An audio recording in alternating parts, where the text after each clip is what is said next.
Allez, bonjour à toutes et à tous. J'ai le plaisir de vous accueillir sur le site de l'École nationale supérieure maritime de Marseille pour un colloque consacré au pluriel commandant Charcot.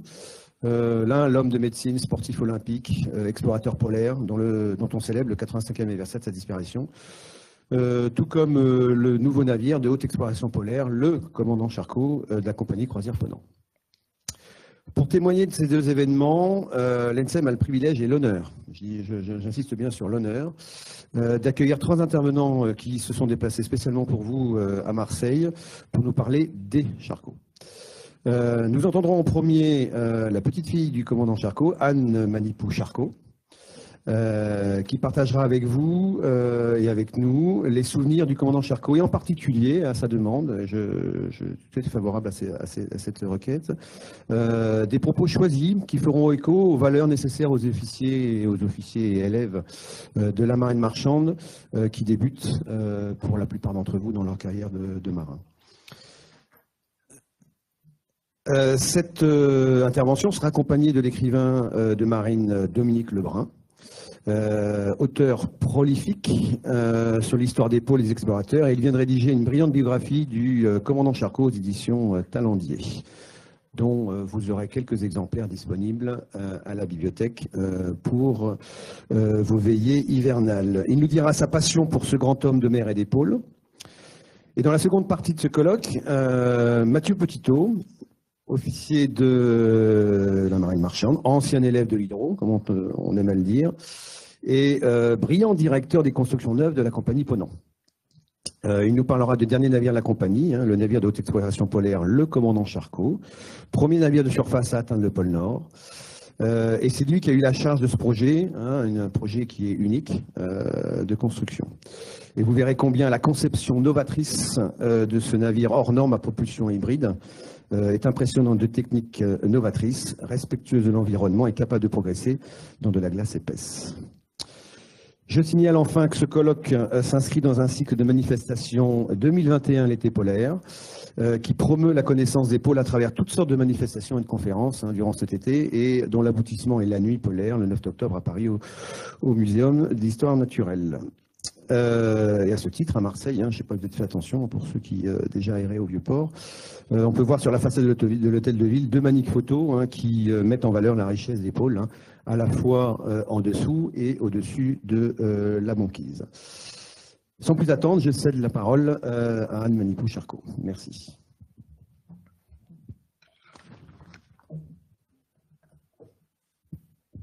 Merci. Bonjour. Alors, vous imaginez beaucoup d'émotions. C'est un vrai plaisir d'être parmi vous aujourd'hui. J'imagine que si vous êtes ici, que vous avez choisi de suivre les études que vous propose cette école, c'est fort probablement en raison d'une passion, d'un rêve, d'un idéal peut-être. Une passion pour la mer, pour les bateaux, pour la navigation. C'est cette passion qui a animé mon arrière-grand-père, pardon, j'ai tellement d'émotions, qui a animé mon arrière-grand-père Jean-Baptiste Charcot à vivre sa vie. Un jour, une dame lui demande « Et vous n'avez pas peur, ainsi sur la mer, commandant ?»« Pardon, madame. Où est mort votre père ? » ?»« Oh, dans son lit. »« Et votre grand-père ? » ?»« Lui aussi, commandant. »« Et vous, vous n'avez pas peur quand vous allez vous coucher ? » Cette mère, mon arrière-grand-père l'a aimée, d'un amour sans défaillance.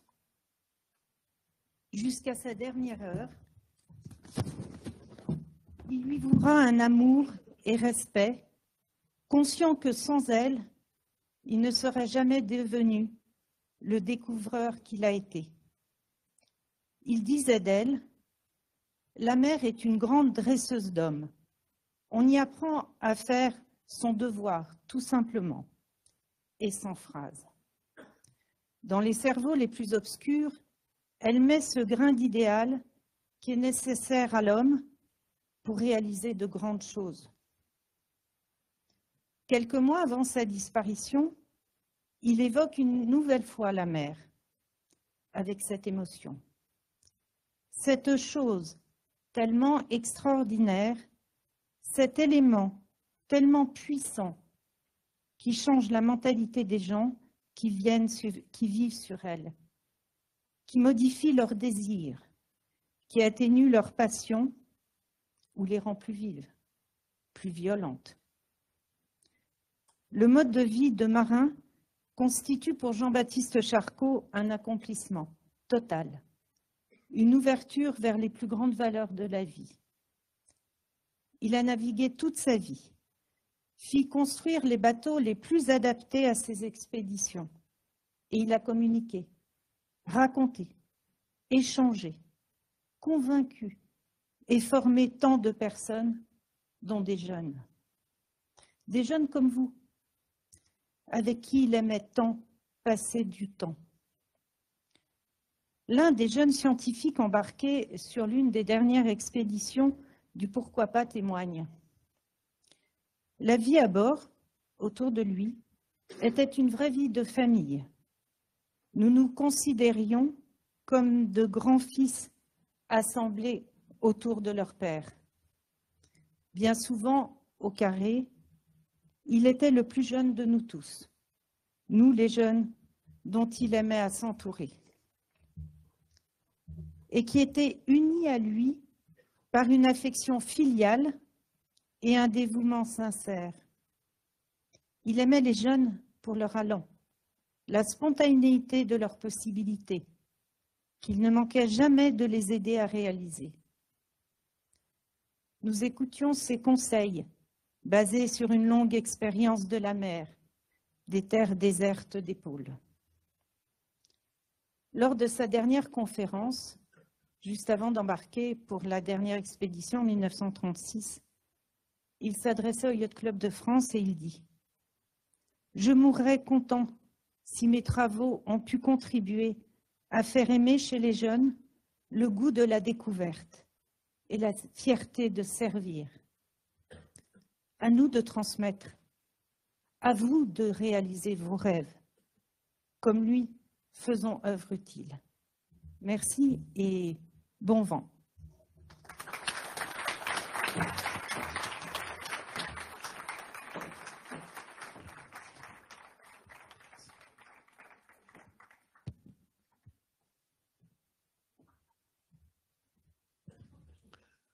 Alors évidemment, prendre la parole après Anne, c'est quelque chose d'émouvant aussi parce que, en ce qui me concerne, je suis un spécialiste de l'histoire de la navigation.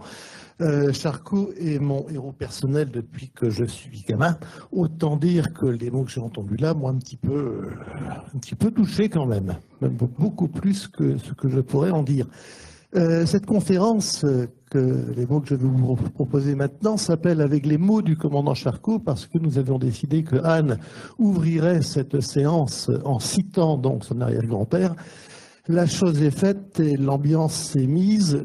Maintenant, mon job à moi, ça va être de vous raconter la vie de ce personnage hallucinant, vraiment hallucinant.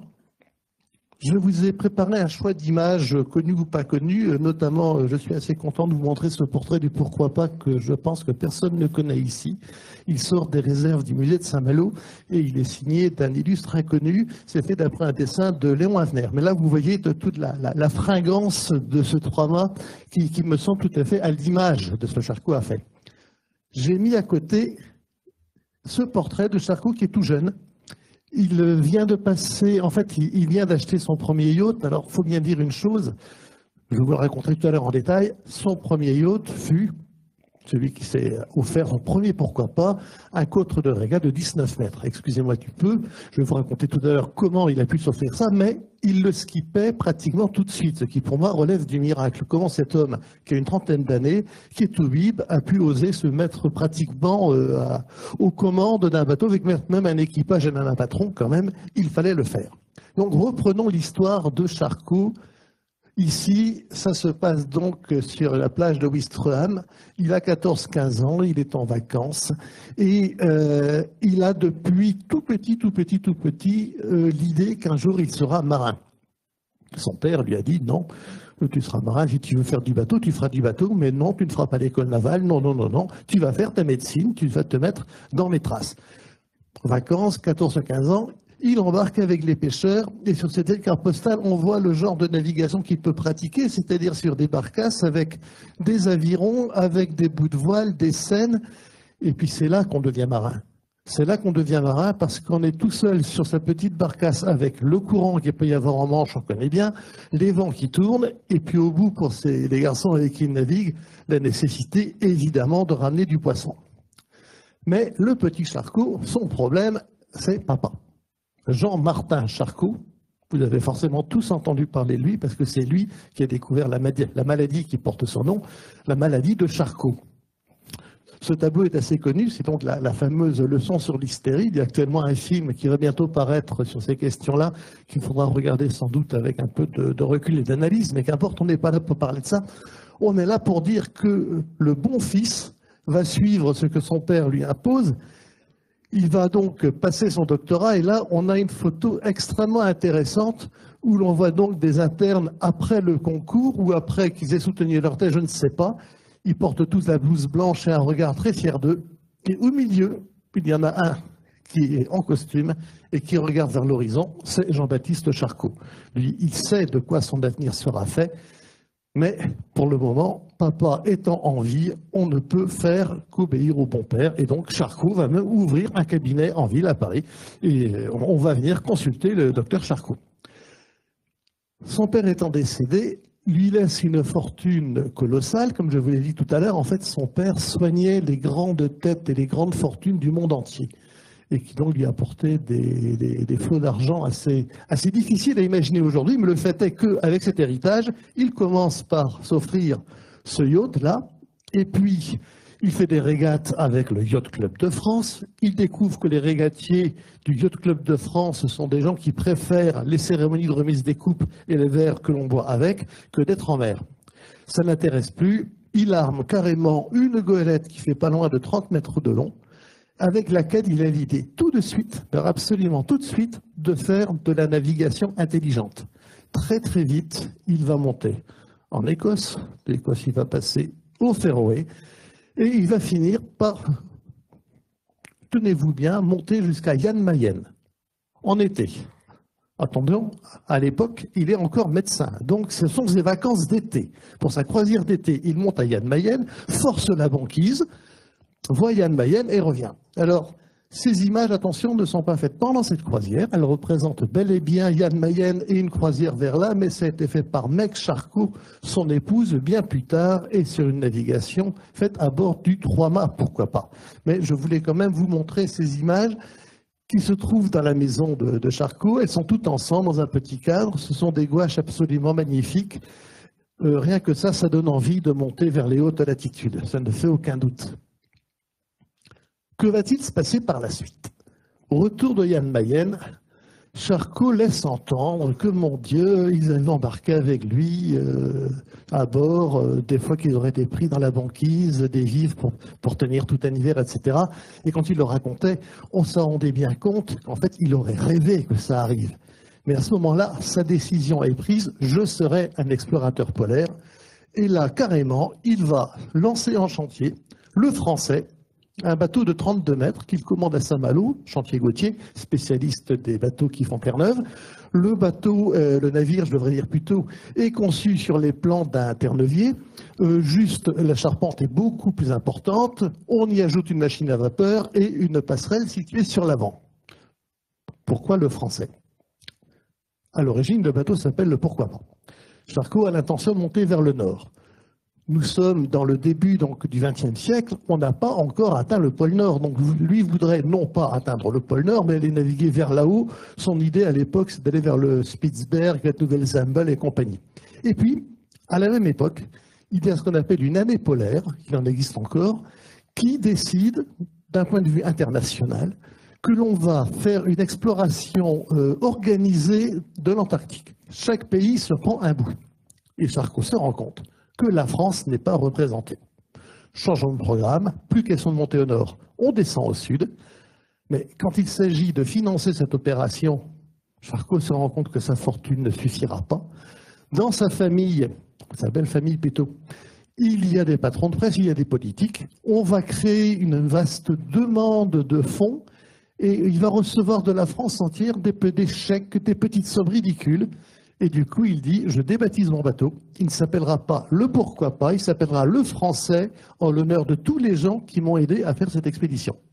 Alors, le Français va faire une première croisière en Antarctique. Je vous montre donc sur la carte, vous le voyez en rouge et en bleu. Et ensuite, il y aura, donc ça c'est la campagne 1903-1905, et ensuite il y aura celle de 1908-1910. Voyons les choses tout de suite un peu plus dans le détail. Mais retenez la géographie de l'opération, vous avez vu, on est dans la péninsule antarctique, donc de l'autre côté du canal de Drake, après le Cap Horn. Les deux campagnes se feront dans les mêmes eaux, la deuxième reprendra la première et la poursuivant très très largement vers l'ouest. Le pourquoi pas, je vous le présente tout de suite. 3 barques, machine à vapeur plus puissant. Le premier a une coque de 32 mètres, le deuxième de 40 mètres. En les regardant là, je me rends compte que j'aurais pu agrandir un petit peu mon pourquoi pas, ça aurait été plus juste, mais ce sera pour la prochaine conférence. Donc, le premier voyage sur le Français. Charcot, qui est à la fois très solide mais humble, sent qu'il peut avoir un problème de compétence en Antarctique et embarque avec lui Adrien de Gerlache, officier de marine belge, commandant de la Belgica, qui a été le premier à faire un hivernage en Antarctique. Et donc, avoir une forme de pilote des glaces, si j'ose dire, m'intéresserait bien. On ne saura jamais trop ce qui s'est passé. Gerlache va débarquer en cours de route. Il est possible que Gerlache n'ait pas eu envie de revivre quelque chose dans l'Antarctique, il n'ait pas eu envie de revivre un hivernage. Avec la Belgica, ça avait été très limite. S'il n'avait pas eu à bord un jeune lieutenant inconnu qui s'appelait Amundsen et un médecin qui s'appelait Cook, il y serait sans doute resté. Qu'importe. Charcot posera la question à son équipage. Là, je parle sous le contrôle de Anne, qui me dira si c'est bel et bien passé comme ça. Comme ils font route vers le Grand Sud, Charcot s'adresse à son équipage, disant « Écoutez, aussi bien, vous vous demandez si je suis capable de vous y emmener. S'il y a un seul d'entre vous qui a le moindre doute qu'il le dise, on fait demi-tour. » Donc, non, on y va. Et ils sont partis comme ça. Par la suite, il y a un autre échange qui est assez émouvant. C'est Charcot qui dit à son équipage « Bon, à partir de maintenant, c'est moi le commandant, mais c'est vous qui obéissez alors. J'ai aucun moyen de vous punir. Si vous n'obéissez pas, je ne peux pas vous mettre au fer, parce qu'il n'y a pas de fer. Je ne peux pas vous mettre à fond de cale, parce qu'il n'y a pas de place. Je ne peux pas vous supprimer votre garde rouge, parce que vous en avez besoin. Donc, à partir de maintenant, je me remets à vous. Si vous n'obéissez pas, vous serez vraiment lâche, parce que je ne peux rien contre vous. » Inutile de dire qu'il a eu une adhésion totale depuis le début, mais cette scène qui est racontée par lui, donc qui n'a été affirmée par personne, montre la qualité humaine du personnage. Le rapport de hiérarchie, il a bien compris que le commandant c'est lui, mais que ça ne peut fonctionner que si tout le monde adhère à lui. Mais c'est aussi que le respect, ça ne se commande pas, ça s'inspire. Et là, très largement, je pense qu'il inspirait le respect. Sur le Français, vous noterez l'état assez lamentable très vite de la carène, de la muraille. C'est très intéressant parce qu'on ne se rend pas compte aujourd'hui comme on a de bonnes peintures par rapport à l'époque. Ça m'a toujours frappé quand on voit les bateaux de cette époque, à quel point ils sont vite abîmés. Mais c'est vrai que la peinture n'était pas la même. Et les voici donc sur la péninsule antarctique. Charcot prend un poste qu'il va connaître pendant pratiquement toute une vie de navigation, c'est-à-dire à Califourchon sur une vergue de hunier, pour chercher dans la banquise le passage entre les glaces. C'est ce qu'on fait sur le simulateur que nous avons dans cette école aussi, mais on n'est pas assis sur une vergue. Je précise pour les spécialistes que cette toile a été faite au Groenland par Marie une vingtaine d'années plus tard. Donc de ma part, c'est un petit anachronisme que de vous montrer là. Et voici donc le Français qui se prépare à son premier hivernage sur l'île Vendel. C'est intéressant parce que le bateau vient de se mettre donc le long d'une banquette de glace. Il va mouiller des ans, mettre une chaîne derrière pour s'enfermer, et puis ensuite on va déverguer toutes les voiles. Les huniers vont être descendus. On va installer un taux sur toute la longueur du navire sur lequel on va mettre de la neige Parce qu'il faut le savoir, la neige est le meilleur isolant thermique dans le grand froid. Les chalets des Alpes sont couverts de... On fait en sorte de retenir la neige sur le toit parce que ça isole parfaitement bien. Voici donc l'hivernage qui est déjà en train de se faire. On a dévergué les voiles. Et puis, deux images tout à fait d'ambiance. C'est-à-dire, dites-vous bien ceci, le bateau est pris dans la glace. L'hiver arrive. Et donc, en bonne logique, lorsque l'hiver sera passé, que le printemps reviendra, la glace devrait fondre, s'en aller, et le bateau repartir. Mais ça, c'est la théorie, c'est ce dont on rêve, c'est le programme. En réalité, à l'époque de l'exploration polaire, on ne le sait pas encore tout à fait, mais le nombre de bateaux qui sont restés pris dans la glace pendant un hiver, deux hivers, trois hivers, ça on le saura par la suite, il y en a beaucoup. Donc on conçoit qu'à bord, il y ait une tension permanente, une angoisse, c'est quelque chose de très très lourd.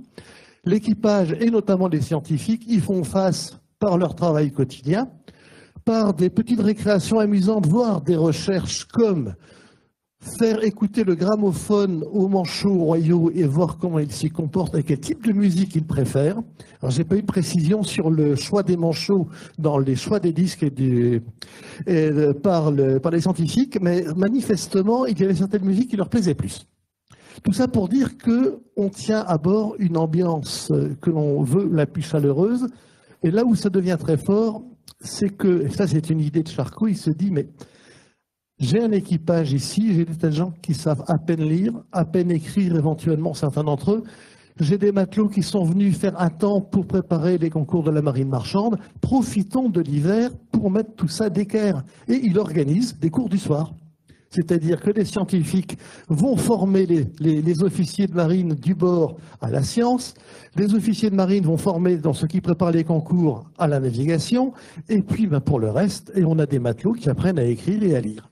Et ça, c'est une partie fondamentale de l'œuvre de Charcot, parce qu'à la même époque, les Anglais font le même type d'expédition, et je peux vous dire que dans les postes d'équipage des navires anglais, c'est pas du tout la même chose. Ils sont entassés alors que là, on leur a refait de la place, on a rerangé le bateau pour l'hivernage pour qu'ils soient plus confortables, et surtout, il y a cette idée donc d'éducation scolaire.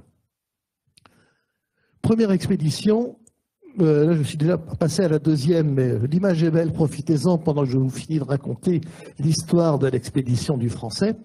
Il arrive aux Français la pire vacherie qui puisse arriver à un navigateur à l'époque, c'est une mer d'huile, calme plat, dans une zone non hydrographiée.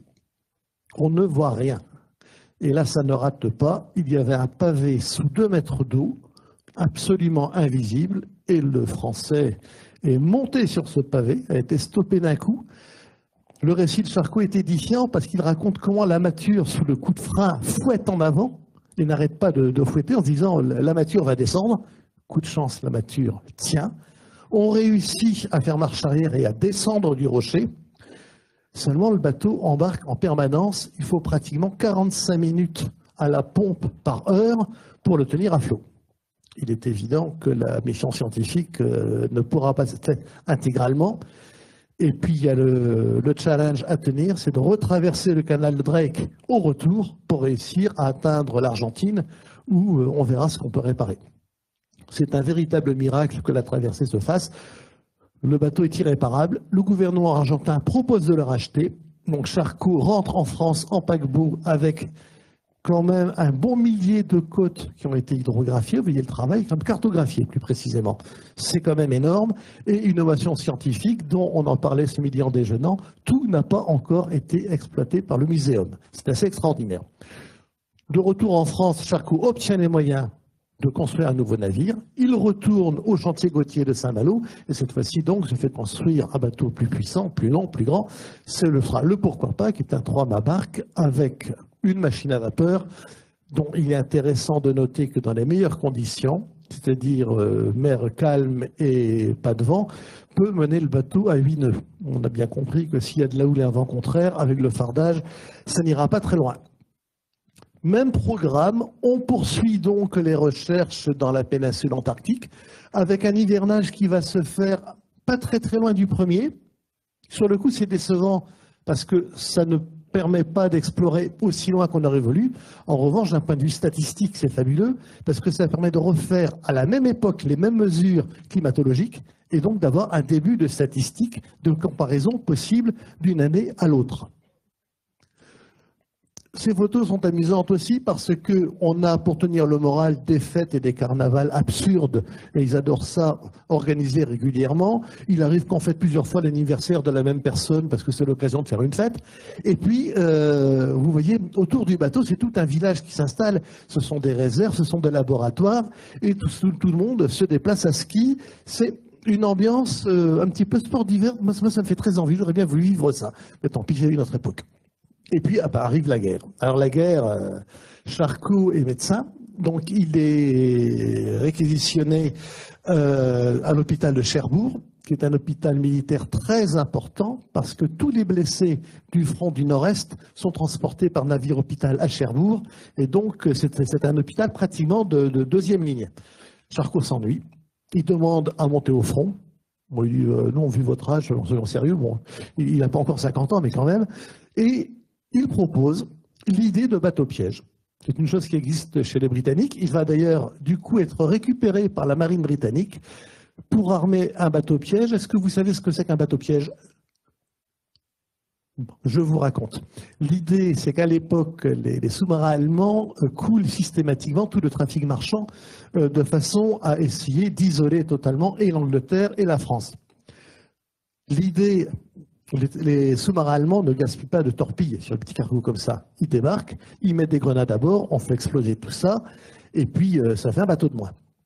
L'idée du bateau-piège, c'est donc un petit cargo comme ça, qui va être abordé par un sous-marin allemand, mais ce que le sous-marin ne sait pas, c'est que quand il va arriver devant, là, pour voir à qui il a affaire, il y a des grands panneaux qui vont tomber en l'espace d'une demi-seconde, et puis derrière les panneaux, il y a des canons, 75, qui sont déjà prêts à tirer. Dès que le panneau tombe, on tire. Le sous-marin se prend donc dans le kiosque immédiatement 2-3 obus et est supposé couler.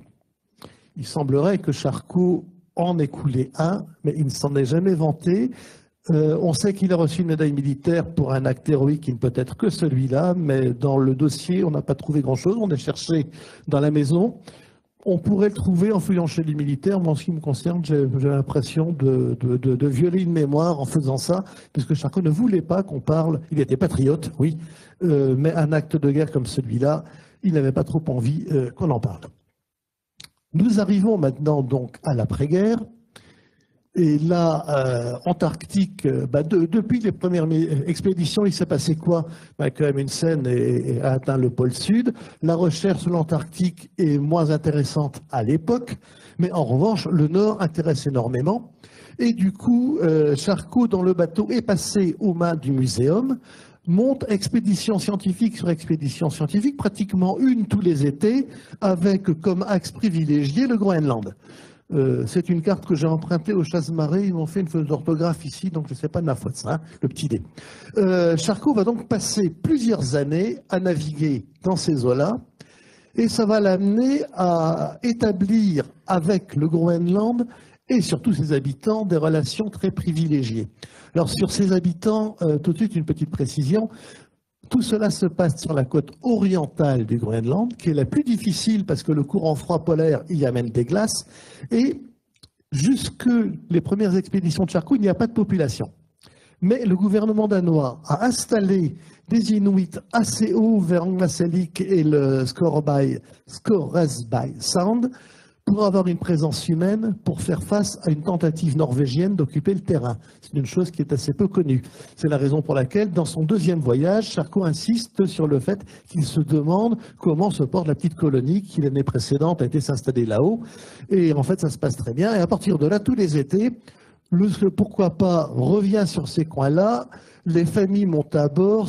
De toute évidence, c'est un moment qui a une force humaine absolument considérable, et pour Charcot et pour tous ceux qui ont vécu ces expériences. Au milieu de tout ça, 1928, le pourquoi pas va connaître un été et un automne d'épouvante avec une affaire assez épouvantable qui est celle du dirigeable Italia qui s'était perdu. Je ne pense pas que vous connaissiez cette histoire. C'était un dirigeable qui devait refaire la route Spitsberg-Alaska en passant par le pôle Nord. Il était commandé et construit par un Italien qui s'appelait Nobile, je le prononce à la française, et il s'est écrasé sur la banquise. La France, tout comme les pays étrangers, ont envoyé du secours, et la France a envoyé un hydravion, un Latam 47, commandé par Guilbault, qui était un as de l'aéropostale, qui avait embarqué à son bord l'explorateur polaire Amundsen comme technicien. Et cet hydravion s'est planté en mer entre l'île aux Ours et le Spitzberg, et il s'agissait, éventuellement il était à la dérive, et éventuellement ils avaient accosté une banquise, bref, il fallait patrouiller et le retrouver. Le pourquoi pas y a passé plusieurs mois, jusqu'à ce que l'automne arrive et que Dieu merci de l'état-major de la marine ou du gouvernement, on n'en sait rien, arrive l'information suivant laquelle il fallait arrêter les recherches. Charcot, de son côté, avait conscience qu'on lui demandait de partir au casse-pipe et que quelque part dans le gouvernement, certains auraient été très contents qu'il y ait un héros national à mourir dans un cadre international. En plus, je pense que Charcot était un peu pénible à réclamer sans cesse des budgets pour la science, alors qu'à l'époque, on ne pensait que marine militaire, évidemment. Finalement, donc, on découvrira un bout de flotteur et d'aile de l'hydravion qui montre qu'il n'y a aucune chance de trouver des survivants et le pourquoi pas pourra rentrer en France intact. Et puis, le temps passe, 1934, vous avez ici un personnage au physique tout à fait avenant, c'est Paul-Émile Victor, qui est à l'époque donc ethnologue, c'est un jeune ethnologue qui veut passer un hiver dans une communauté inuite, mais qui a besoin d'y être déposé et qui demande à Charcot de l'y déposer. Et donc, si vous avez lu les récits de Paul-Émile Victor, il y a ce moment où il dit « Commandant, je voudrais que vous me déposiez ». Charcot répond « Écoutez, non, c'est pas du tout mon chemin. » Vous comprenez ? Bon, écoutez, d'accord, pas de problème, je vous emmène. Il s'est passé un moment magique entre ces deux personnages. Je pense que Charcot a compris ou a eu l'intuition que la suite, son héritage scientifique, était assuré. À l'époque, Charcot est quand même déjà un vieux monsieur. Et donc, en 1934 et ensuite en 1935, Paul-Émile Victor et les équipes qui l'accompagnent seront déposées au Groenland. J'ai choisi cette image parce que tous les ans, à la même époque, accostés, la côte orientale du Groenland pose des problèmes énormes à cause des glaces qui descendent et qui sont tout à fait imprévisibles. Et donc, c'est au milieu de ce champ de pack, d'iceberg, de tout ce qu'on veut, que le pourquoi pas devait faire sa route et réussir à accoster. Charcot, d'ailleurs, faisait l'admiration des pilotes des glaces danois qui connaissaient bien le terrain et qui reconnaissaient en lui quelqu'un qui était devenu un vrai spécialiste. Et puis, et ce sera la fin de mon intervention, 1936, ceci la dernière photo du pourquoi pas. Le nuage de fumée noire que vous voyez, c'est la conséquence d'un mauvais charbon qui a été embarqué dans le nord de l'Islande, un charbon d'origine polonaise qui provoque des coups de grisou. Il a fallu réparer la machine. Le 15 septembre, le navire est toujours à Reykjavik. 15 septembre, en Islande, c'est la mauvaise saison déjà bien avancée. Et ils vont apparier par ce temps, qui est un temps de calme plat. La météo ne voit encore rien venir. La météo de l'époque n'est pas celle d'aujourd'hui. Et puis, ils vont passer le cap qui est à l'extrême pointe sud-ouest de l'Islande. Et là, ils vont avoir un vent de force 5, force 6, force 7, force 8, droit dans le nez. Ils vont faire demi-tour pour rentrer à Reykjavik, entrer dans la grande baie de Reykjavik. Là, la nuit est tombée. Et là, tout se ligue contre le pourquoi pas, le vent. Pas tant que ça, la mer encore, parce que le fetch n'est pas aussi important que ça. Des anomalies magnétiques qui font que le compas magnétique fonctionne fort mal. Le gyrocompas, je ne sais pas ce qu'ils en font. Le vent qui fait dériver le bateau, mais comme il pleut en permanence, qu'il fait nuit, ils ne peuvent pas mesurer la dérive. Et tout d'un coup, un bout de phare apparaît quelque part dans une éclaircie. C'est Reykjanes. C'est une zone de récif complètement à l'opposé de la baie de Reykjavik. Ils tentent une première manœuvre pour essayer de retourner vers le large. Ça ne le fait pas. Le gréement supérieur de l'artimon cède, c'est le début de la fin. Pour terminer, entourés par des récifs, ils vont mouiller l'ancre, les ancres, ça ne va pas tenir. Ils vont essayer de faire taire, ça ne le fera pas parce que les récifs sont trop hauts. Et puis d'un seul coup, le bateau va monter sur une vague et retomber sur un récif qui va l'exploser d'un coup. Et puis on n'aura que des cadavres arrivés à la côte, sauf un survivant qui pourra raconter en détail ce qui s'est passé. On est en 36, Charcourt a droit, et Charcourt et l'équipage, et pourquoi pas, auront droit à des obsèques nationales avec défilé militaire et tout et tout. Vous êtes ici devant Notre-Dame de Paris, il faut le faire quand même. À l'époque, on dira, si on avait consacré la moitié des frais générés par cette cérémonie à lui acheter une nouvelle machine, sans doute qu'il serait en vie. Bon, c'est peut-être un peu vite dit, mais l'idée reste là quand même. Le fait est que exit Charcot, et puis après 36, arrive 39-40. Nous passons à la guerre, cela est tout à fait une autre histoire, mais du fait d'avoir eu à bord des scientifiques et un grand communicant passionné comme Paul-Émile Victor, la suite sera assurée dès après-guerre avec la création des expéditions polaires françaises, Paul-Émile Victor, dont le successeur maintenant est l'IPEV, etc., etc. Mais ça, ce sera le sujet d'une autre conférence une autre fois. Et je vous remercie pour votre attention.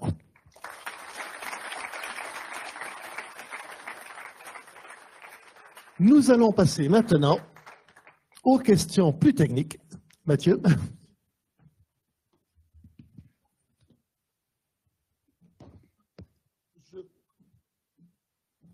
Tu l'as pas dit, lâche-toi. Il faut les commander par. Oui, c'est. Si tu veux ma zapette, je te la prête.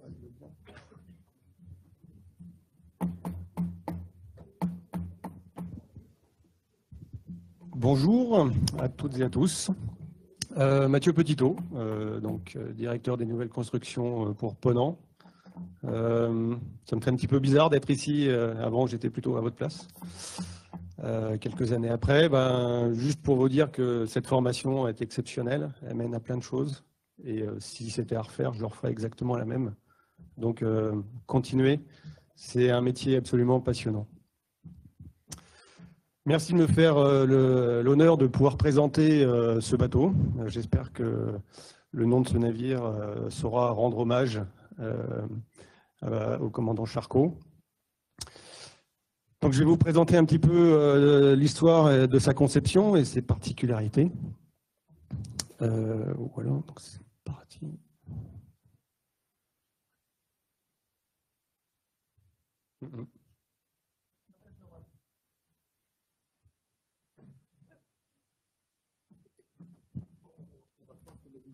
Ouais.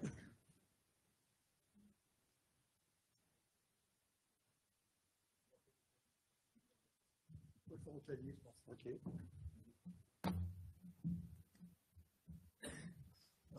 C'est parti.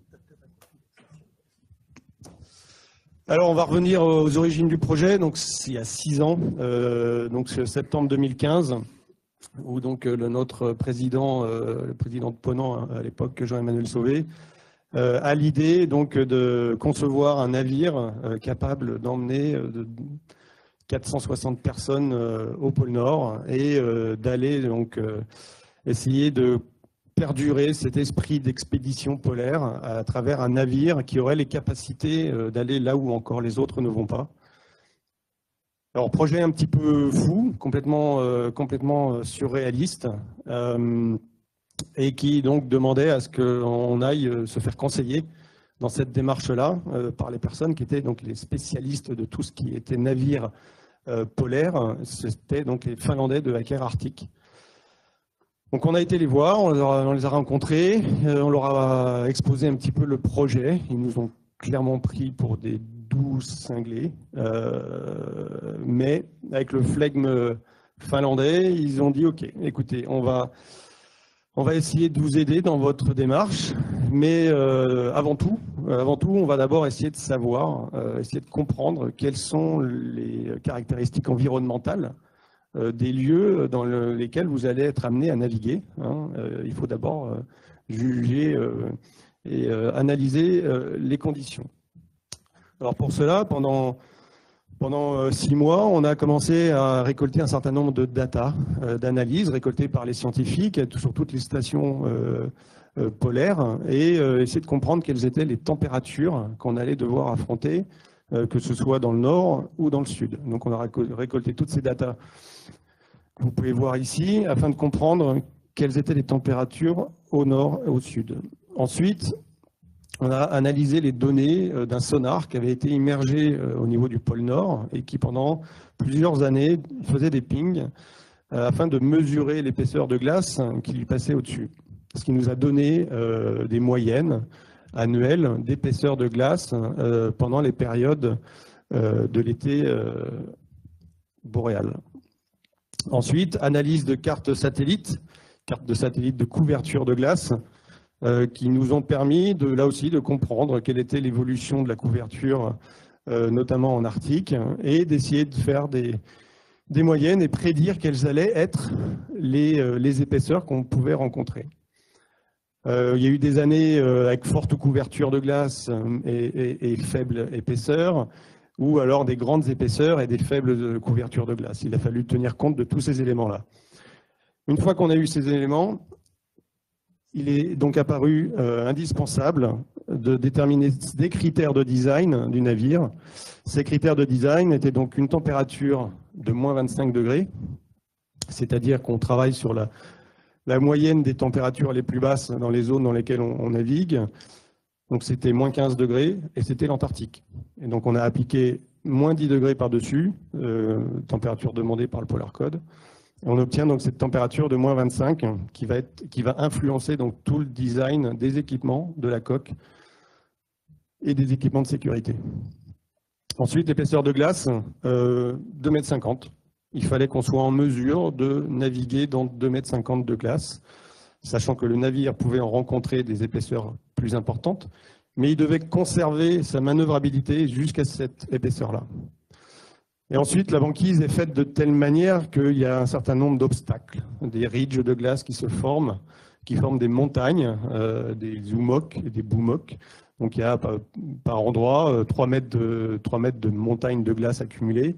Ça, c'est la vision supérieure. Et dessous, ça peut monter à 15 mètres facilement. Donc c'est réellement des obstacles infranchissables si on n'a pas prévu de pouvoir faire face à ce type d'événement. Donc, 3 critères qui ont permis de commencer à travailler sur une coque et une classification polaire. Alors, il y a différentes classes polaires.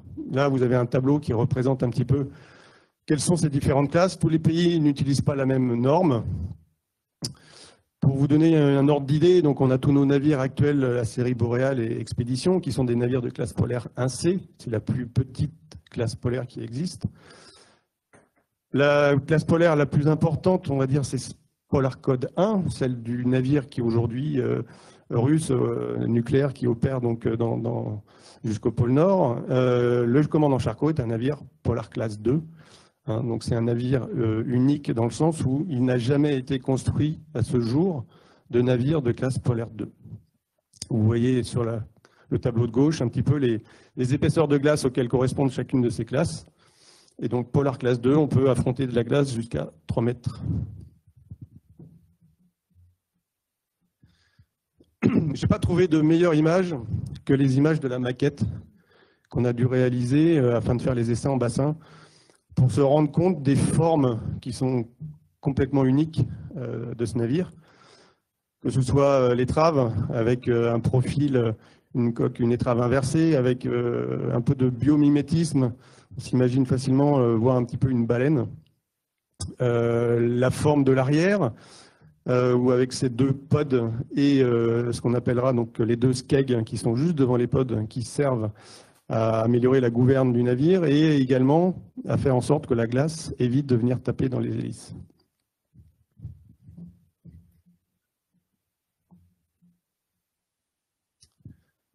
Alors, une fois que Hacker Arctic nous avait construit une coque, hein, une longueur, une largeur, un tirant d'eau, une puissance, à partir de là, on a pu commencer à travailler avec le bureau d'architecture Stirling Design à Nantes sur une superstructure. On avait notre coque, On a travaillé dessus et là, donc, le cabinet d'architectes a pu commencer à installer les emménagements, les différents ponts.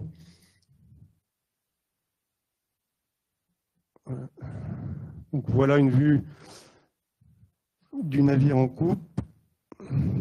Ça ne marche pas super bien.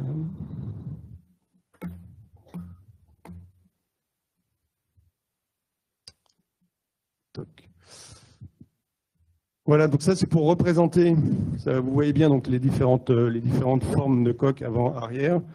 Le pod qui est représenté en marche avant, donc toujours l'hélice faisant face à l'avant en marche avant, et le pod qui pourra donc pivoter de 180 degrés pour effectuer les marches arrière. Ce qui est intéressant, c'est de voir comment les espaces techniques ont été répartis entre donc l'espace propulsion. Les deux cuves ici, ce sont les deux cuves LNG qui vont stocker 4500 m3 de GNL. Et les groupes électrogènes répartis dans deux locaux pour répondre à la norme SRTP, Safe Return to Port, et deux propulseurs azimut, deux propulseurs d'étrave qui sont là uniquement pour assister le navire en eau libre et faire face à des vents catabatiques qui sont plutôt courants dans ces régions-là, afin de tenir une position avec 35 nœuds de vent latéral.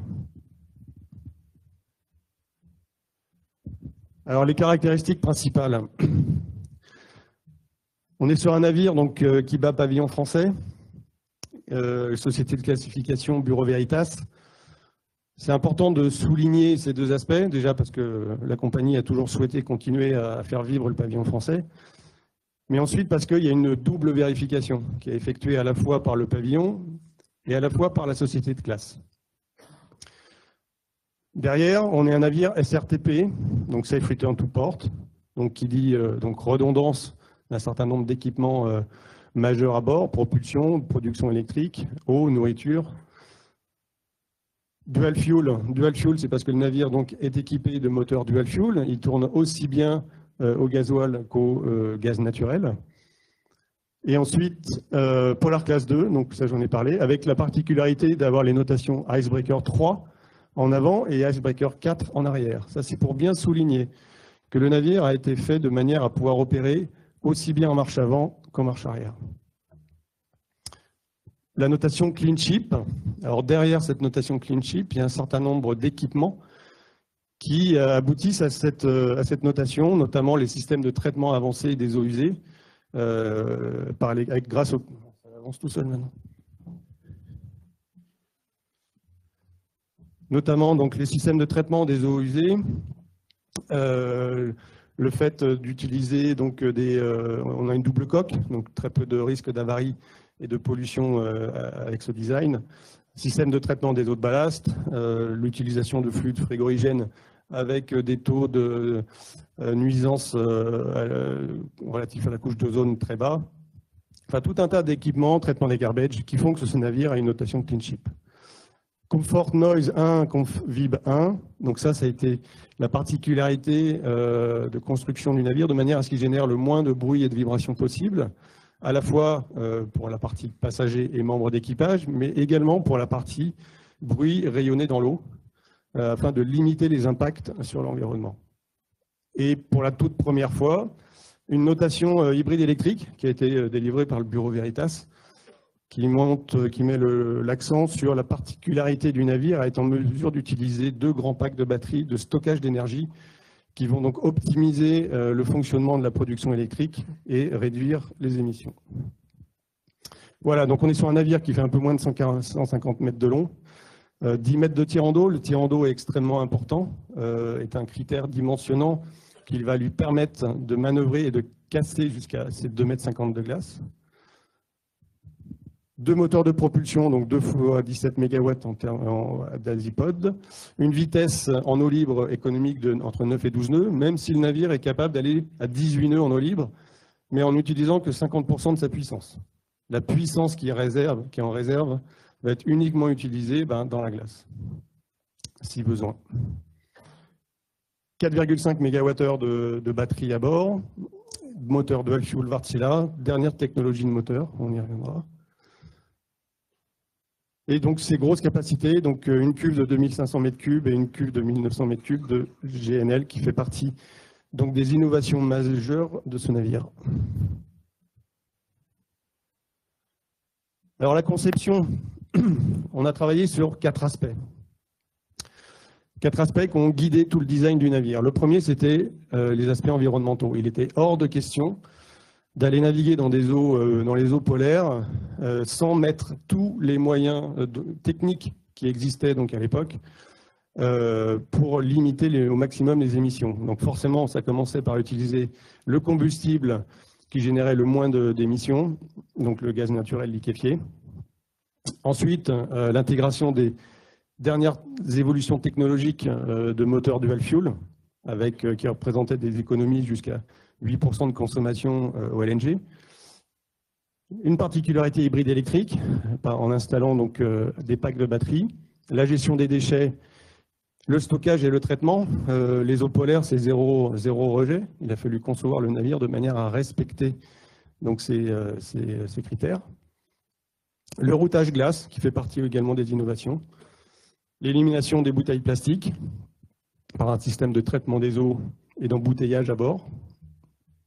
Et le traitement des bruits rayonnés dans l'eau en mettant un niveau élevé de traitement des bruits et des vibrations à bord.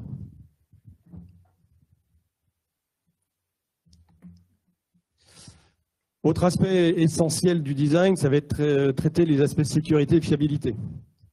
Il était juste impossible et inconcevable d'imaginer un tel navire emmenant 460 personnes sans imaginer des moyens qui vont permettre d'assurer leur survie si jamais on est amené à évacuer le navire. Alors le code polaire nous demande de traiter ces problématiques. Et donc ça faisait partie d'un gros dossier à l'intérieur même du dossier d'une construction du navire. Ensuite, la sécurité passe forcément par la capacité du navire à manœuvrer dans les glaces. Les batteries apportent aussi un niveau de sécurité supplémentaire en évitant tout risque de blackout à bord. Le Safe Return to Port, j'en ai parlé. Et un petit nouveau, c'est donc la production d'oxygène médical. Vous imaginez bien pourquoi on en est arrivé là. Donc être complètement autonome à bord dans la production de cet oxygène médical qui est nécessaire maintenant en temps de Covid. On est le premier navire civil au monde à avoir ce type d'installation. Ensuite, bien sûr, il était inconcevable au tout début du projet, sachant ce que ce navire allait être amené à faire, de ne pas prévoir dès sa conception un certain nombre de locaux, d'équipements qui seraient dédiés à la science.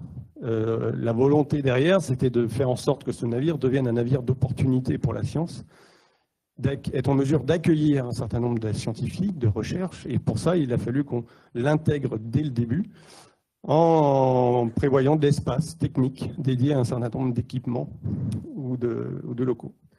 Ensuite, des notions de partage de données, on en verra ça à la fin, où le navire récolte un certain nombre de données par lui-même et qu'on s'est engagé donc à transmettre.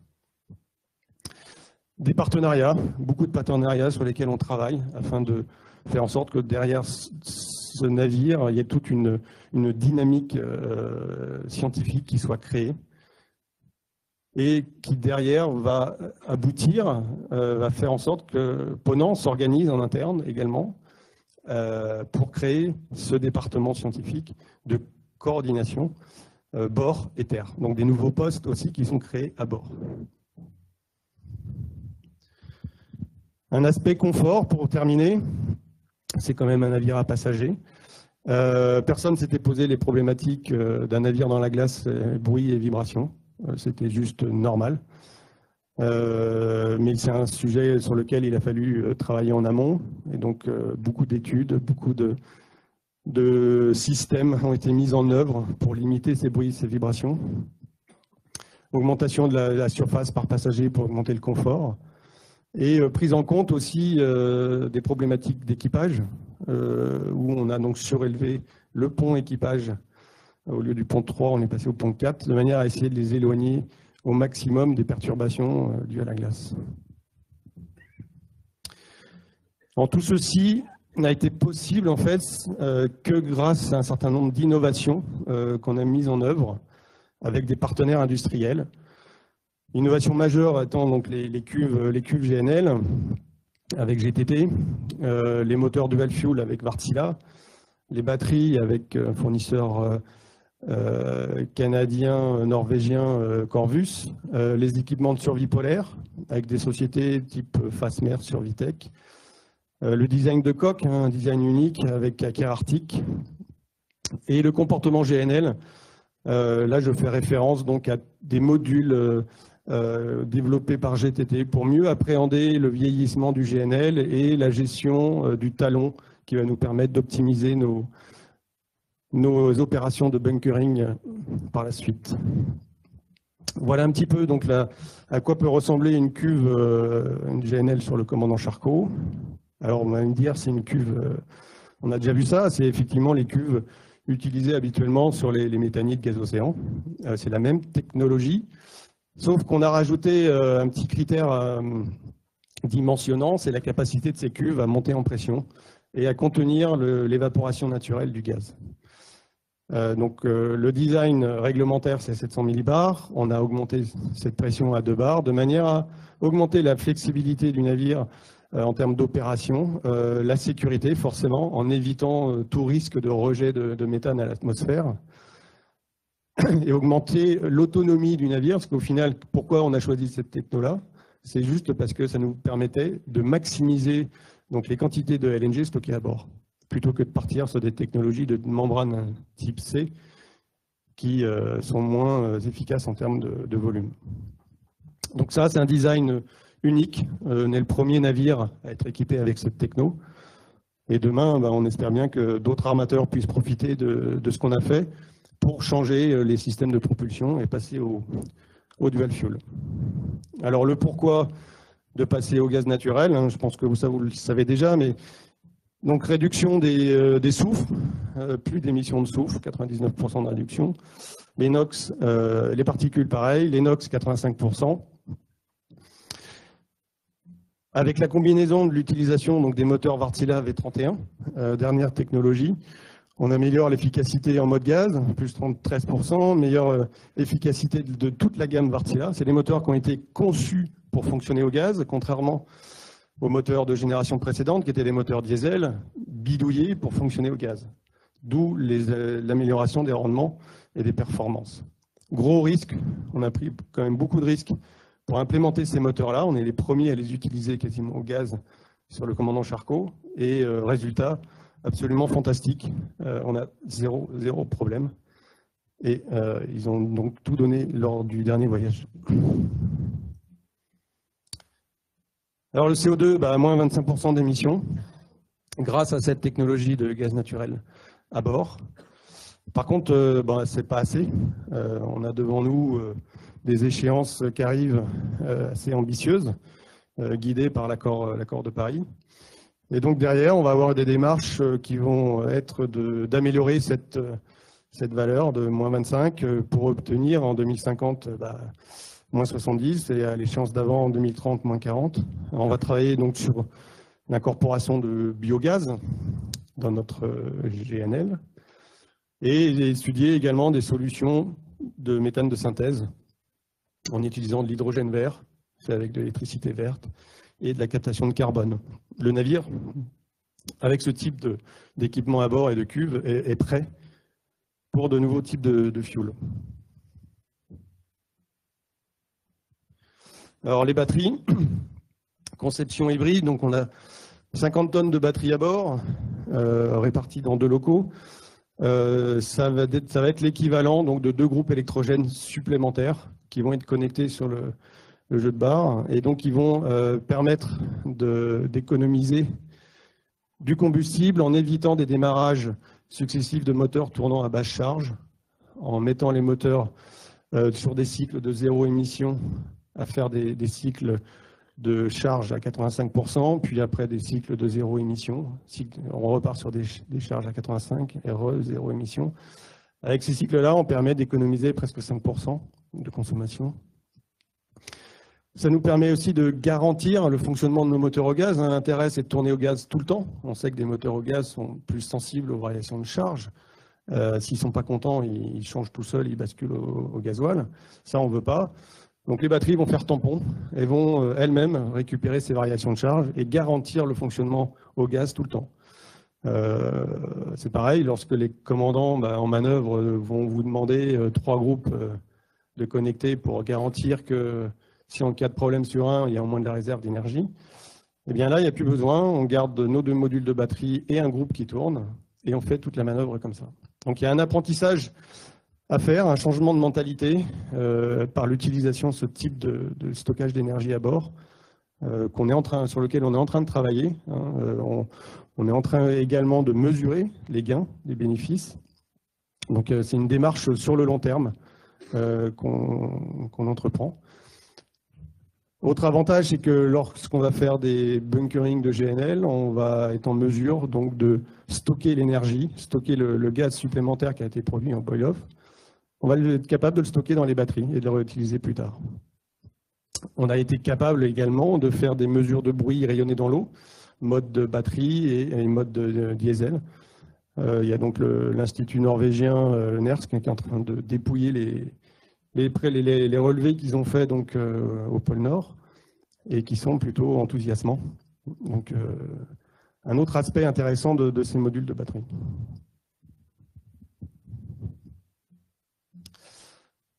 La navigation dans la glace, c'est pas du tout instinctif. Il y a l'expertise des commandants, mais dans le type d'exploitation qu'on peut avoir, il faut qu'on parte à un moment donné, on revienne 15 jours après à une heure prévue, en passant par des épaisseurs de glace différentes. Et tout ça, c'est difficile à prévoir. Difficile de prévoir les vitesses, les consommations. Donc on s'est associé avec une société française, Adrena, spécialisée dans le routage météo des navires, basée à Nantes. Eux, ils avaient la connaissance du routage, nous on avait la connaissance de la glace. On a associé les 2 compétences pour développer un nouvel outil qui nous permet déjà de nous localiser le navire à un endroit précis dans une cartographie glace, image satellite, et d'être en mesure de prédire les vitesses, les consommations à effectuer sur chaque tronçon. Donc, logiciel en cours de développement qu'on a pu tester, est particulièrement efficace.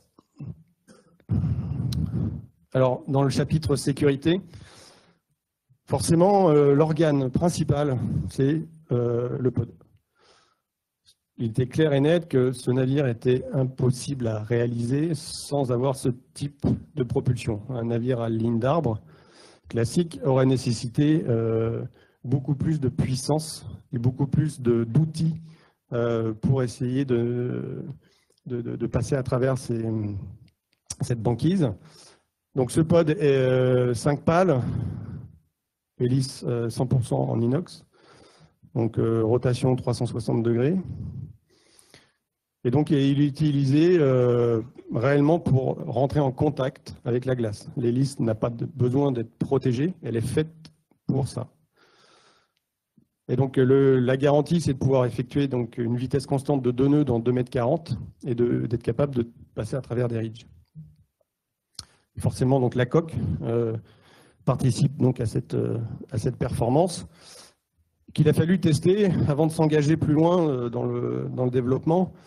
Testé en bassin. Donc on a utilisé la maquette qu'on a vue tout à l'heure, dans un bassin dans lequel on a reproduit les conditions de glace à échelle et on a étudié donc, la manière dont la coque pénétrait donc, cette banquise afin de déterminer ses performances. Là, vous voyez donc en marche avant et ici donc en marche arrière, avec la rotation des pods de 180 degrés et donc l'essai à travers un ridge qui a été recréé et qui montre bien la manière dont on va passer à travers ces ridges de glace. C'est une manœuvre, on va dire, d'urgence qui est utilisée uniquement si on est bloqué. Ça garantit le fait qu'on puisse sortir de n'importe quelle situation. Alors là, dans ce cas-là, ce n'est pas confortable du tout. Ça vibre plutôt beaucoup.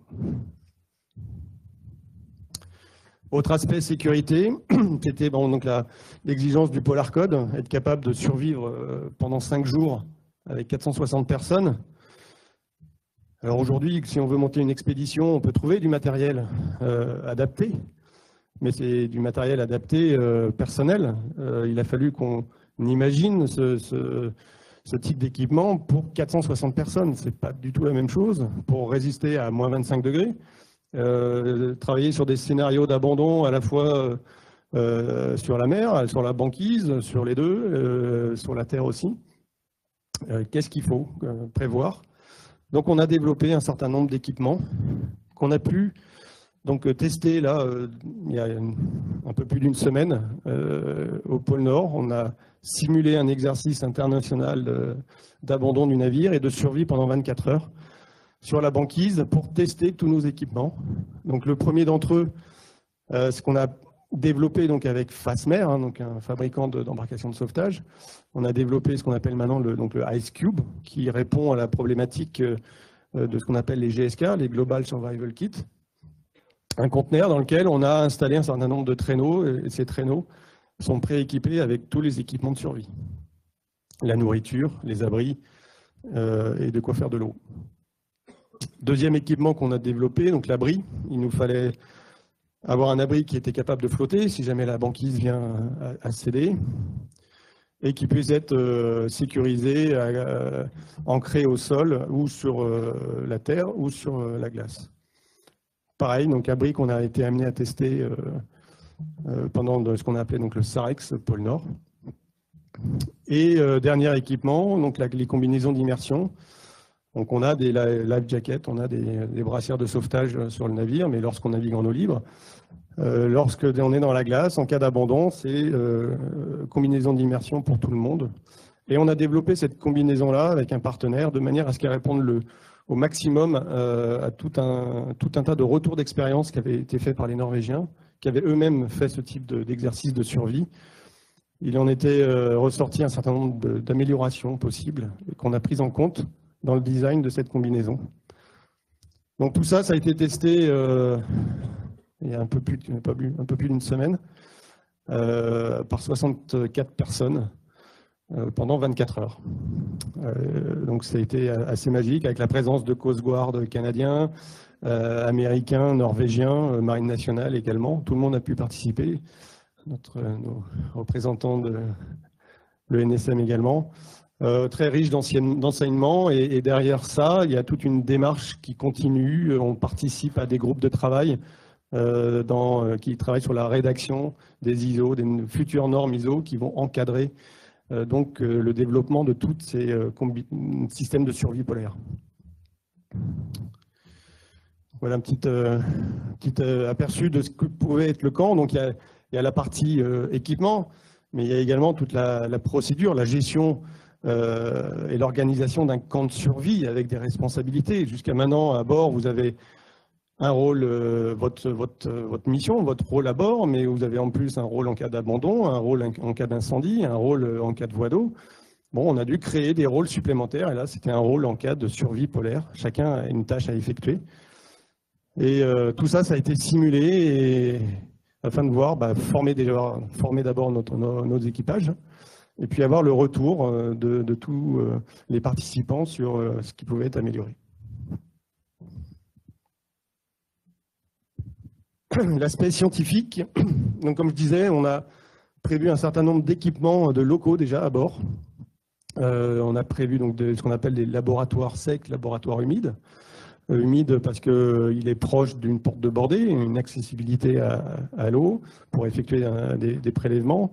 On a un tube trave-océan qu'on retrouve également sur un certain nombre de navires océanographiques qui permettent d'immerger des équipements de mesure, des sondeurs, des hydrophones, des sonars, des caméras. Un accès direct à l'eau dans un grand tube qui traverse la coque. Des paillasses, des espaces de travail, des réseaux internes de distribution d'eau de mer.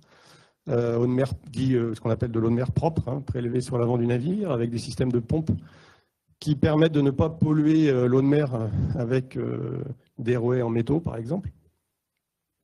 Des prédispositions dans la coque, C'est-à-dire qu'on a travaillé avec le CHOM, avec l'Ifremer, afin de savoir quels étaient les équipements qu'eux utilisaient et que demain on pourrait installer si jamais une mission l'exigeait. Donc ces réservations dans la coque ont été prévues, les passages de câbles sont prêts. Et donc le CHOM était là dernièrement à regarder un petit peu l'installation et essayer de savoir comment on pouvait installer ça à l'avenir au prochain dry dock. Une station de Météo France qui est en cours d'installation aujourd'hui au Havre. Des systèmes de ce qu'on appelle le thermosalinographe, c'est-à-dire que nous, on n'est pas des scientifiques. Hein. Si on installe des équipements à bord, c'est où on a une équipe scientifique pour s'en occuper, ou alors c'est des équipements qui vont tourner, on va dire, presque tout seuls. On va nous juste collecter la data et la transmettre derrière. Donc ça, pour ça, on a un thermosalinographe qui va mesurer en continu la température et la salinité de l'eau de mer. Un équipement essentiel à la fois pour notre navigation, mais également pour alimenter donc, les bases de données sur la cryosphère, c'est la mesure de l'épaisseur de glace. Donc on a travaillé avec deux personnes, Eric Brossier et Christian Haas, qui lui travaille donc, à l'Institut Alfred Wegener. Christian Brossier, Eric Brossier qui avait donc le bateau Vagabond, ça parle peut-être à certains. Et ils ont fabriqué cet équipement. On est le deuxième navire au monde à l'avoir, après le Polarstern, qui a participé donc à la mission Mosaïque il y a quelques mois, où s'est fait enfermer dans la banquise pour justement effectuer tout un tas de recherches sur les épaisseurs de glace et les courants. Donc le Charcot, on l'a équipé avec cet instrument, Sea Ice Measurement System, qui va mesurer en direct, en continu, donc les épaisseurs de glace que le navire rencontre. Ces épaisseurs sont forcément utiles au commandant pour savoir dans quel environnement il navigue. Mais derrière ça, on va faire de la collecte de données et qui va être ensuite partagée pour des organismes qui eux travaillent sur des cartes satellites de glace, qui vont donc leur être utiles pour analyser un petit peu la manière dont ils font leur interprétation. Et sinon alimenter donc une base de données qui s'appelle Pangea, qui travaille donc sur toutes les datas de cryosphère.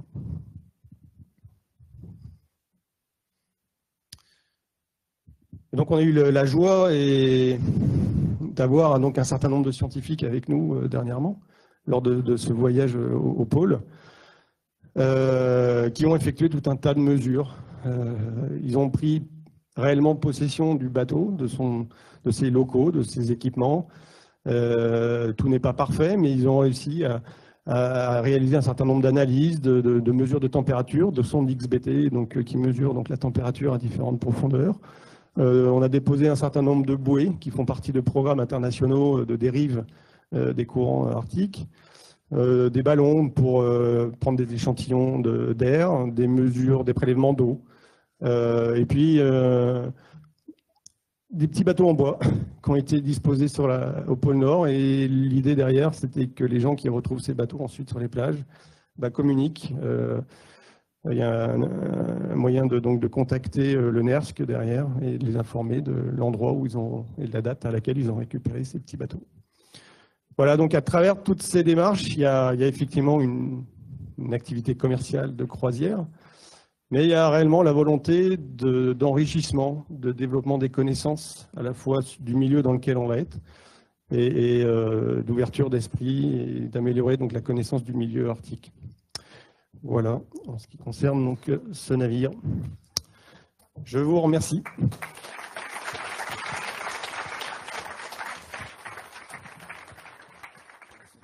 Je vous propose une petite séance de questions-réponses, parce qu'on a peu de temps. Donc je vais demander à Anne et puis Dominique de remonter.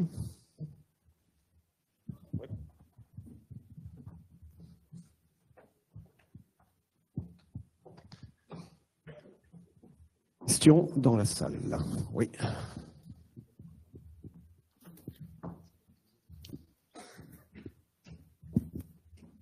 Bonjour, donc moi ma question c'est de savoir le budget global de ce bateau, du projet, tout l'investissement qu'il y a eu autour, sur les innovations, etc. Savoir si c'est rentable pour vous ou si c'est juste une innovation et qui sera rentabilisée par les autres bateaux à côté de votre compagnie. Ou voilà, c'est ça ma question. Rentabilisation, je ne sais pas, ça dépend si c'est sur un axe économique ou un axe connaissance, savoir. Ça coûte cher.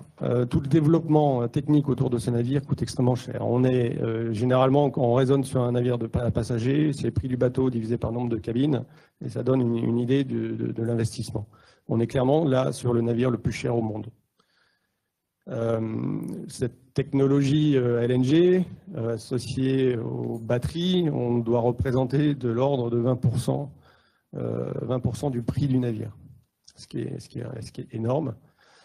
Alors derrière, il y a quand même, il n'y a pas forcément de notion de rentabilité. Enfin, forcément, quand on va consommer moins de fuel, il y en a une, mais je veux dire, si on raisonne en rentabilité, c'est mort tout de suite. L'idée, c'est de répondre au mieux déjà à l'évolution réglementaire. On est tous poussés en avant pour faire mieux, trouver des solutions techniques. Il y a un challenge qui est absolument phénoménal en ce moment. Une dynamique qui est portée par cet accord de Paris, par l'OMI, par les nouvelles réglementations qui vont arriver pour réduire les taux de CO2. On ne va pas y arriver en claquant des doigts. Et si on commence à y mettre une notion de rentabilité derrière, c'est mort. Ça coûte cher, mais il n'y a pas le choix. Et après, c'est une volonté. Alors, on aurait pu le faire. On aurait pu faire comme certains font, tout continuer à acheter du HFO et mettre des scrubbers, en lâchant ce qu'on sait dans l'eau de mer. C'est clairement pas la démarche. Et derrière, il y a l'idée de participer, en tout cas d'espérer pouvoir participer à une dynamique et montrer la voie à d'autres compagnies, d'autres amateurs, qu'on peut faire des changements au GNL, mais optimisés, c'est-à-dire avec une nouvelle cuve. Voilà, je ne sais pas si ça répond complètement à la question, mais en termes de rentabilité économique, c'est pas trop ça.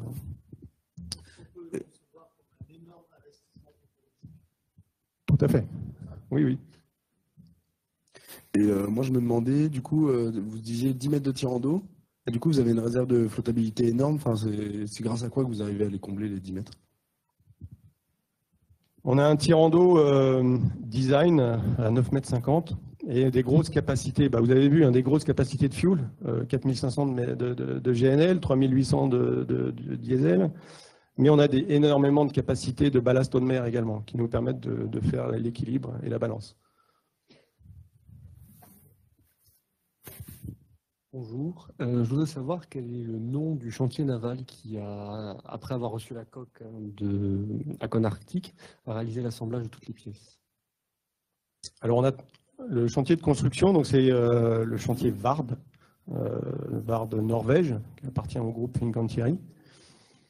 On a travaillé donc avec Aker Arctic, qui a participé à ce qu'on appelle le basic design. Ils ont réalisé donc les dessins et la structure, les plans de structure de la coque. La coque a été réalisée par un chantier qui s'appelle un des chantiers de Vard. Vard a des chantiers un peu répartis partout dans le monde. Donc la coque a été réalisée à Vard Tulcea en Roumanie.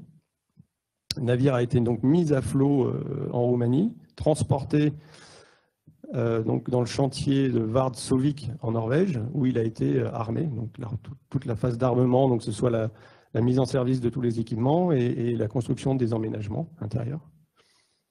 Et une participation notable donc, du chantier Eiffage de Saint-Nazaire, qui a donc participé à l'installation des pods qui n'avaient pas pu être faits donc, à Tulcea parce que le navire aurait été trop lourd et il se serait échoué dans la rivière en sortant du chantier. Ça aurait pas été fait terrible.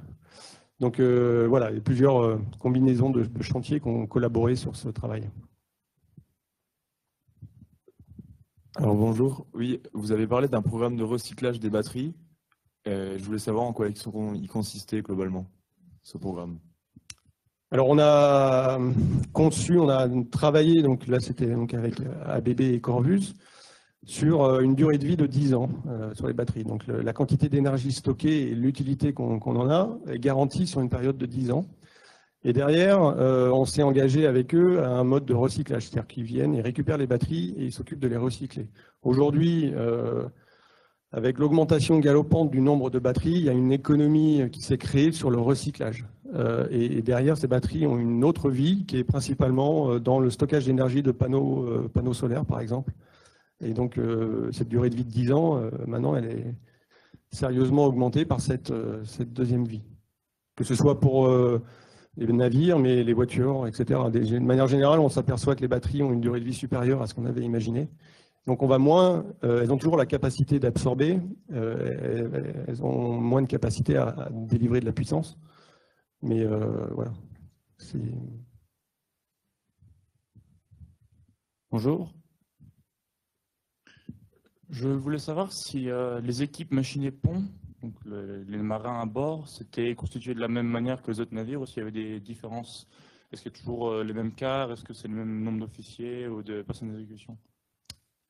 Alors, vous avez vu donc l'évolution technologique et toutes les technologies innovantes qu'on a pu installer sur ce navire demandent une formation maintenant assez poussée de nos équipages, que ce soit sur la partie gaz, que ce soit sur la partie électrique, on est en haute tension, que ce soit sur l'utilisation de ce nouveau type de propulsion pour nous, que sont les pods, que ce soit au pont ou à la machine.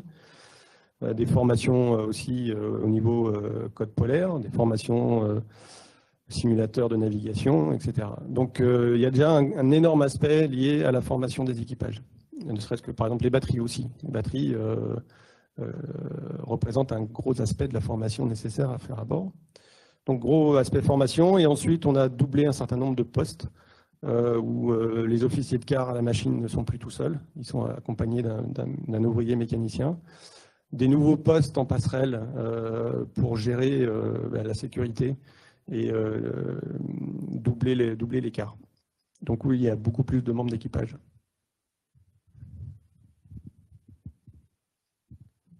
Bonjour, j'aimerais savoir ce qui reste du français et du pourquoi pas.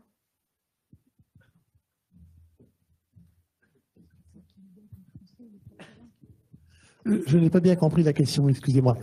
Qu'est-ce qui reste du pourquoi? Est-ce que en termes d'épave, en termes de navire? Il y a eu un moment émouvant en 1996, si je ne m'abuse, où on a découvert que l'échelle de coupé du pourquoi pas avait été retrouvée et était stockée dans un grenier de l'ambassade de France à Reykjavik. Il y a eu, et vous verrez peut-être ce film en documentaire, on peut le trouver assez facilement, une expédition de plongée sous-marine sur l'épave du pourquoi pas, qui nous a d'ailleurs permis de conforter ce que l'on savait des dernières heures du pourquoi pas, c'est-à-dire la tentative désespérée de mouiller les ancres après avoir tenté de passer par-dessus le récif. Donc maintenant, d'après ce qu'on a trouvé au fond de l'eau, on a bien compris comment ça s'était passé. Il y a à terre, à Reykjanes, j'ai vu de mes yeux des éléments de charpente dans des fermes et des hangars qui viennent de la nature, du pourquoi pas. Sur le français, en revanche, il n'y a plus rien, parce que donc, le bateau, comme je l'ai raconté, a été racheté par le gouvernement argentin pour en faire un navire de ravitaillement des bases dans le Grand Sud, et il a fait naufrage sur un banc qui se trouve sur comment s'appelle le grand estuaire en Argentine qui va à Buenos Aires, le Rio de la Plata. Il s'est échoué sur un banc de sable et a été détruit pratiquement en quelques semaines. Le pourquoi pas, en redescendant pour sa mission de 1910, a vu les restes de l'épave. Donc aujourd'hui, alors à droite à gauche, on trouve des choses. Au muséum, j'ai vu quelques pièces, notamment de la plaque arrière. Pour le reste, Anne, tu dois... Pour le reste, effectivement, hein, l'épave est existante, elle s'abîme au fil des temps, et puis pour nous, la famille, c'est très important que ça reste un sanctuaire. Comme vous pouvez l'imaginer, 23 corps ont été ramenés par la mer, le reste est resté dans l'eau, donc ça c'est important. Vous avez aussi beaucoup de souvenirs qui sont dans un musée qui a été créé par les Islandais à Keflavik. Et ce musée a l'originalité d'être fait représente le carré du pourquoi pas. Et donc il y a énormément de témoignages, il y a beaucoup d'objets qui ont été ramenés par la mer qui se trouvent dans ce musée. Et si vous avez l'occasion d'aller visiter, voilà, ça reproduit vraiment l'ambiance du navire. Et on retrouve des objets. Après, nous-mêmes, à la maison, nous avons quelques objets, des caisses qui nous ont été, qui ont été renvoyées à mon arrière-grand-mère, avec des choses bon, voilà, qui sont beaucoup plus personnelles et beaucoup plus empreintes d'émotion, hein, entre autres une petite peinture, une petite huile qu'elle avait faite et qui a été... Hein, ah oui, il y a Jeannot Lapin aussi. C'était la mascotte du navire. Voilà, donc il reste certaines choses, mais par rapport à l'épave proprement dite, elle est toujours au fond de la mer, bien abîmée, bien entendu. Mais on voit très très bien les... Alors, je n'ai pas tous les termes marins, je vous prie de m'en excuser, mais on voit très bien l'emplacement, et elles existent toujours des 2 ancres avec les chaînes.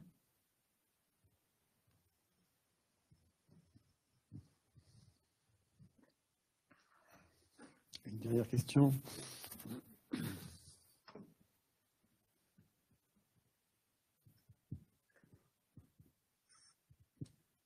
Vous nous avez parlé d'hélices un peu particulières qui peuvent résister à la glace, du moins les heurter. Est-ce que vous aurez eu quelques informations généralistes sur les spécificités de cette hélice? Quel est le matériau qui fait qu'elle peut résister à de tels chocs? Sur les hélices, le type d'hélice, les Ouais. caractéristiques particulières des hélices. Traditionnellement, ce type de navire opérant dans les glaces travaille sur des hélices à 4 pales. Nous, pour des raisons de bruit et de vibration, on a challengé le ABB pour qu'il nous regarde la possibilité d'avoir des hélices à 5 pales sur ce navire. L'idée étant de faire un navire qui soit le meilleur compromis entre un navire qui navigue en eau libre et un navire qui navigue dans la glace. Et donc, toute la particularité de cette hélice, c'était d'arriver à installer physiquement donc 5 pales sur le moyeu et d'avoir un échantillonnage de ces pales suffisant pour être capable de résister aux impacts de la glace. Le matériau, c'est l'inox, du pur inox. Voilà. Ils ont eu la particularité de nous d'avoir chanté pendant très longtemps, pendant toute la phase des essais mers, avec phénomène vibratoire où elle rentre en résonance, excitée par des vortex. Et donc on a dû travailler, c'est une science un peu empirique, hein, et donc on a dû travailler sur des chanfreins sur le bord de fuite pour faire taire ces champs qui étaient un peu problématiques en termes de confort.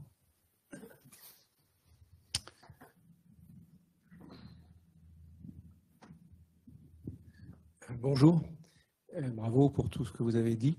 Je ne vais pas parler à la place des étudiants, mais le Ponant, depuis, par exemple, que CMA-CGM est parti, est-ce que Ponant a progressé? Est-ce que Ponant est en mesure d'embaucher beaucoup de ces extraordinaires étudiants?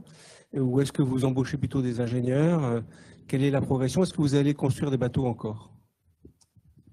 Alors, vous parlez pour mon équipe ou sur les navigants comment? La société elle-même, on embauche à fond. Que ce soit à terre ou à bord, on a besoin d'officiers. Ça, c'est quelque chose de sûr. On a d'ailleurs emmené un groupe d'élèves qui a participé à l'aventure Pôle Nord avec nous. Ils étaient une quinzaine. 26, pardon. Oui, on a besoin d'élèves, de personnel formé, que ce soit à bord des navires, mais également à terre. Dans mes équipes, on est beaucoup des anciens navigants, mais ça ne suffisait pas. On a une expérience, qu'est-ce qu'elle est, et on avait besoin des compétences d'autres spécialistes. Donc on a embauché des jeunes architectes navals, des gens, une personne spécialisée dans le gaz, mais qui n'avait rien à voir avec le milieu maritime. Donc on a multiplié les expériences pour bâtir une équipe suffisamment solide et pour monter tous ces nouveaux projets. Beaucoup d'écoute autour de nous, beaucoup de partenariats pour essayer de trouver toutes ces solutions. Demain, l'ambition, on s'est fait un peu couper les pattes par le Covid. Mais l'ambition de se projeter dans l'avenir sur des navires zéro émission est forte. En tout cas, moi j'y tiens. Et on va mettre en œuvre tout un département R&D aujourd'hui qui n'existait pas. On l'a fait réellement au travers d'un certain nombre de développements techniques et d'alternative design. On va le formaliser un peu plus en interne, créer un département spécifique qui va avoir pour but de focaliser sur les nouvelles énergies, nouveaux modes de propulsion et faire du mix énergétique, forcément. Donc voilà, on s'organise dans nos services sur un département scientifique pour pousser, pour aller au-delà d'un simple navire, mais porter tout un projet qui va avec ce commandant Charcot, qui est aspect scientifique, aspect recherche et développement, et puis pousser un peu plus loin dans toutes les analyses qu'on a à faire sur ce navire. Voilà. Et on vous attend. Vous êtes les bienvenus. Eh bien, écoutez, merci beaucoup. Je crois que là, on a eu, à travers ces deux exposés, un aperçu des valeurs que, effectivement, les Charcot pouvaient développer, un devoir de mémoire et de transmission d'un savoir avec un grand homme qui est Jean-Baptiste Charcot, et dans la continuité eh bien, des idées tout à fait novatrices de ce qu'on peut faire maintenant. Et je remercie nos trois intervenants qui sont intervenus ici et qu'on a écouté avec grand plaisir. Merci.